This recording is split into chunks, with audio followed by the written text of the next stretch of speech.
तो हेलो दोस्तों, आज हम गाना सुनने वाले हैं प्रमोद प्रेमी के। कह रहे वो गाना आइल बा हो पिंक कलर के साड़ी। तो भाई देखो जब गाना कैसा लगता प्रमोद प्रेमी के गाना अच्छा लगेला भाई, सुने में भी मजा आवेला। तो भाई चला जल्दी से गाना के स्टार्ट करता नहीं। पिंक कलर सड़िया आप लोग पूरा देखी जा, एंजॉय करी जा। अच्छा लगता तो ये लाइक और शेयर दबाए कर जा।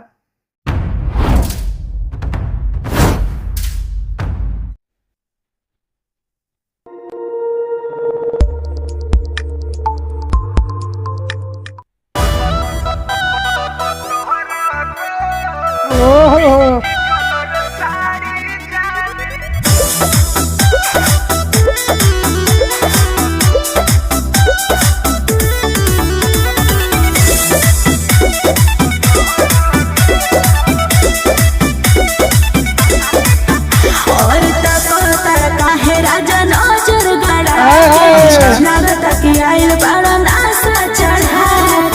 अरे ना जी ना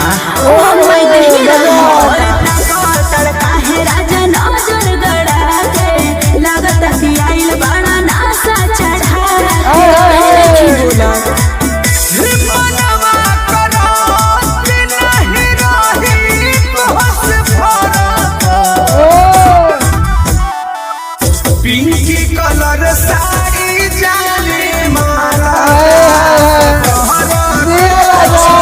पिंकी कलर साड़ी जाने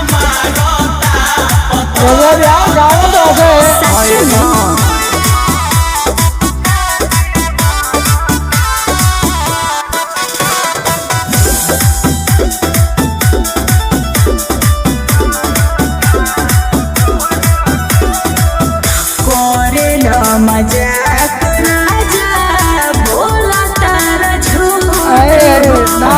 झूसे जे तोरा बात जाइब तो हसरू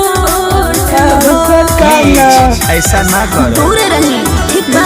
सचो में तू जवाब लगे सच में गली के खिलल गुलाब लागेलो। अच्छा कर प्यार तो हमें जग को ही ढारा तेरा पिंकी कलर साड़ी जाने मारता पता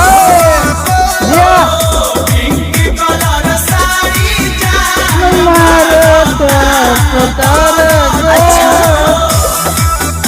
भाई गाना एकदम मस्त बा, मजा आता भाई देखे में भी।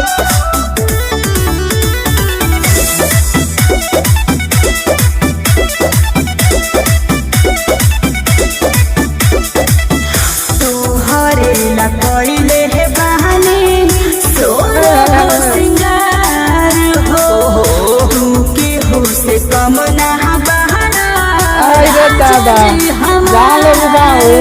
अरे प्लीज दबाओ मत जब जब साड़ी लहरावे अच्छा जहां बिजुरिया गिरावे बच के रही हा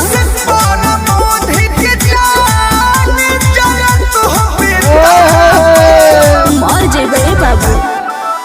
पिंकी कलर साड़ी जाने मारता पिंकी कलर साड़ी ज्यादा ज्यादा लाइक करो यार।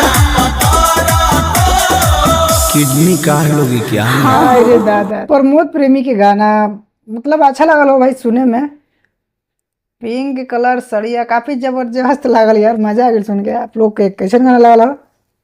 वीडियो कहल जाओ तो वीडियो भी ठीक ठाक रहे भाई, मजा आता रहे देखे में भी। करिश्मा कक्कर बाड़ी भाई प्रमोद प्रेमी के आवाज रहल। छत्तीस बाबा अभिषेक तिवारी म्यूजिक दिले बड़े, छत्तीस बाबा लाइन लिखले बड़े और काफ़ी अच्छा लग रहा है भाई, मजा आयल सुने के। सुने में भी मजा आयल। प्रमोद प्रेमी गाना भाई हिट हिट आवेला, बहुत सारा उनकर गाना बा जे बहुत बढ़िया बा। इहो गाना ठीक लागल। डिस्क्रिप्शन में लिंक बा, जाके वहाँ से सुना लोग एक बार। कमेंट सेक्शन में जरूर बताओ कि गाना कैसा रहे, हमारा रिएक्शन वीडियो कैसा लगला। मिलब नेक्स्ट वीडियो में, बाय बाय।